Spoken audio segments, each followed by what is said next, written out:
Hi, I'm Janice Perkins.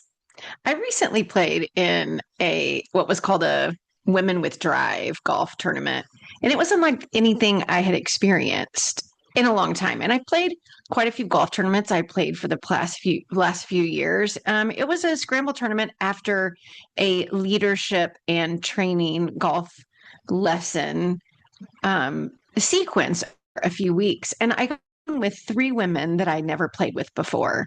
And the four of us just kind of instantly clicked.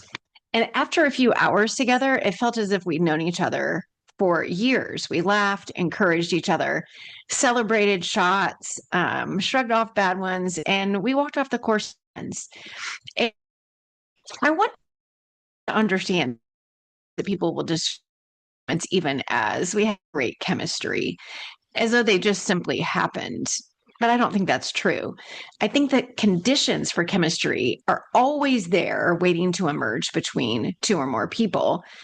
Through my research for my doctorate in the chemistry in coaching, I learned a lot about how chemistry acts in relationships. And there are these that I discovered chemistry can emerge through between two people.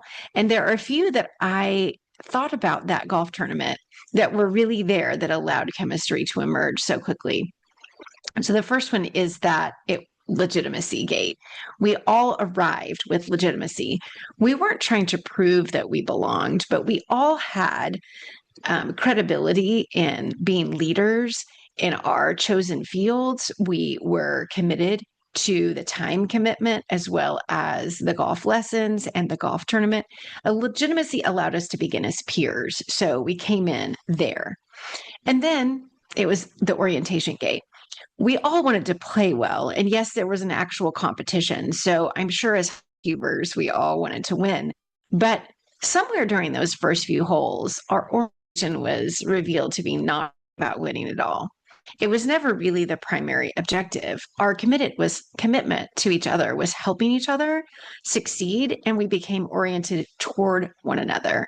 So we were all seeking relationship and commonality. The teams that become obsessed with winning maybe tighten up and maybe they do well. Maybe their competitive spirit allows them to. But the more we like relaxed and communicated, the better we actually played golf. Ironically, that even produced the best results. We tied for first. The third one is the agent gate. Agency isn't simply that each of us chose to participate. As women, we showed up in a different way.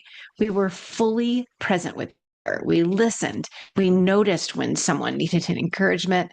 We celebrated the good shots. We responded instead of reacting, even if there was a bad one. We were encouraging to each other. We treated without trying to dominate. The conversation become an effort. There was no correcting each other. There was just uh,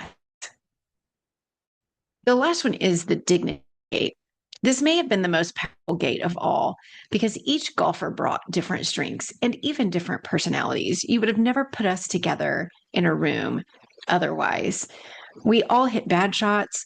No one criticized anyone. There was no unsolicited instruction or mansplaining that was happening. No one tried to fix anyone. We just respected and accepted each other where we were. And each woman was free to play her own game. And something remarkable happens when people feel seen, valued, respected, and psychologically safe. They stop protecting themselves and they start performing. So, what chemistry did is it created the conditions where people can perform without any fear.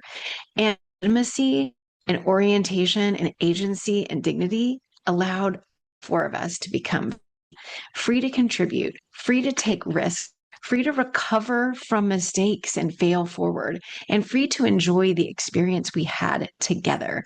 And more importantly, it produced relationships.